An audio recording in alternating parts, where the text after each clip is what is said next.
Operațiunea a fost făcută toamna târziu, iar acum, în luna februarie, nucile au încolțit.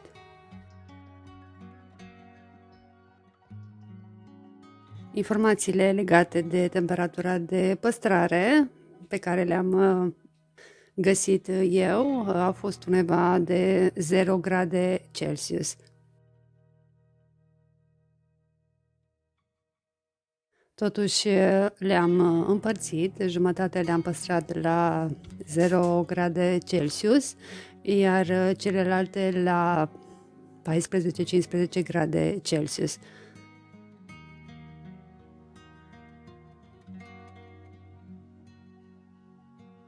Cele păstrate la temperaturi mai ridicate au încolțit aproape toate, iar celelalte păstrate la temperatură joasă nu prea au încolțit, doar câteva.